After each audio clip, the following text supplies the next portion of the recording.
నమస్కారం అండి. ఈయన సొరకాయ గురువుగారు.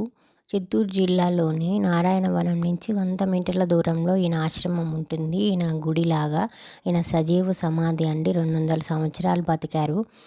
దుష్ట శక్తుల్ని ప్రాలదోలే మహిమాన్వితమైన శక్తివంతుడు ఈయన. ఆ రోజుల్లో 200 ఏళ్ళు బతకడం అంటే చాలా గ్రేట్.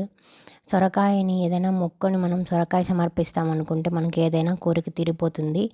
ఈయన 200 ఏళ్ల నాటి కాలంలో డాక్టర్లు ఏం లేనప్పుడు అందరికీ ఈయన ఉచితంగా వైద్యం చేసేవాళ్ళు. ఈయన మంత్రశక్తితో వాళ్ళ రోగాలు కూడా మాయ రోగాలు కూడా పోగొట్టేవాడు. అంత మహిమాన్వితమైన ఆయన సజీవ సమాధి చెందాడు 200 సంవత్సరాలు బతికి. మీరు ఎప్పుడైనా తిరుపతి బాలాజీ దర్శనానికి వెళ్ళినప్పుడు చిత్తూరు వెళ్తారు కదా, చిత్తూరు డిస్టిక్ తిరుపతి బాలాజీ దర్శనానికి, అప్పుడు ఖచ్చితంగా నారాయణవనం నుంచి 100 కిలోమీటర్ల దూరంలో ఉండే సొరకాయ స్వామిని దర్శించుకోండి. ఈయనకి ఏదైనా మొక్కుని కోరిక కోసం సొరకాయ సమర్పిస్తామనుకుంటే ఖచ్చితంగా నెరవేరుతుంది. అంత మహిమాన్వితమైన స్వామి. మీరందరూ కూడా ఈయన దర్శనం చేసుకొని తరించగలరు. తప్పకుండా దర్శించుకోండి. ఓం శ్రీ సొరకాయల స్వామినే నమః. మహిమాన్వితమైన ఆయన. ఆ రోజుల్లో డాక్టర్లు వాళ్ళు లేనప్పుడు ఈయన రోగాలని వాళ్ళందరి రోగాలు నయం చేసేవాళ్ళు. ఈయన చాలా మహిమాన్వితమైన స్వామి.